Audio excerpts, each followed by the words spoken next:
Hello friend, जय श्री कृष्णा। मेरे channel पे आप सबका स्वागत है। नमस्कार। और आप सबको कृष्ण जयंती की बहुत बहुत शुभकामनाएं। बहुत बहुत आपको शुभकामनाएं देती हूँ मैं। कृष्ण भगवान का जन्मदिन है, आज जन्माष्टमी है, तो मैं कृष्ण भगवान की एक कथा लेकर आई हूँ छोटी सी, तो मेरा साथ दीजिए ज़रूर। भारत की 7 प्राचीन और पवित्र नगरियों में से एक है मथुरा, जहाँ कृष्ण का जन्म हुआ था। फ्रेंड, हम सब जानते हैं भारतवासी, मथुरा में भगवान कृष्ण का जन्म हुआ था। किसी ने कृष्ण के मामा कंस को बताया कि वसुदेव और देवकी की संतान ही उसी की मृत्यु का कारण होगी। अंततः उसने वसुदेव और देवकी दोनों को जेल में बंद कर दिया। कंस उस दोनों की संतान के उत्पन्न होते ही मार डालता था।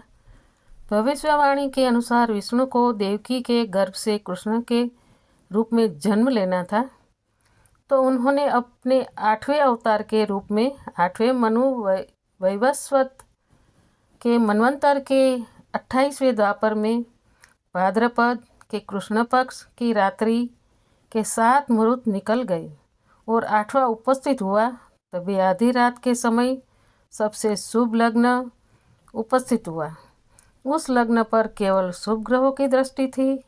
रोहिणी नक्षत्र था तथा अष्टमी तिथि के संयोग से जयंती नामक योग में लगभग 3112 ईसा पूर्व अर्थात आज से 5126 वर्ष पूर्व को हुआ। ज्योतिषियों के अनुसार रात को 12 बजे उस वक्त शून्य काल था। जेल के सभी संतरी माया द्वारा गहरी नींद में सो गई।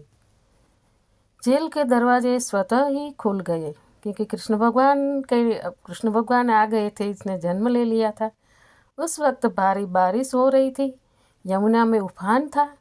बस उसी में ही वासुदेव ने नन्हे कृष्ण को एक टोकरी में रखा और उस टोकरी को लेकर वे जेल से बाहर निकल आए।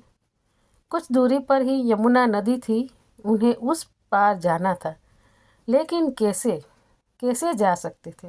तभी चमत्कार हुआ, क्योंकि कृष्ण भगवान थे तो चमत्कार तो होना ही था।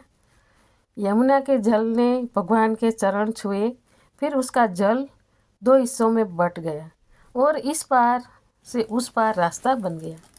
कहते हैं कि वसुदेव कृष्ण को यमुना के उस पार गोकुल में अपने मित्र नंदगोप के यहाँ ले गए।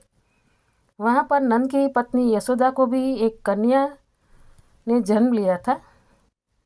वसुदेव श्री कृष्ण को यशोदा के पास सुलाकर उस कन्या को ले गए। गोकुल माँ यशोदा का मायका था और नंदगांव में उनका ससुराल। श्री कृष्ण का लालन पालन यशोदा व नंद ने किया। गोकुल यमुना के तट पर बसा एक गांव है, जहाँ सभी नंदों की गायों का निवास स्थान था।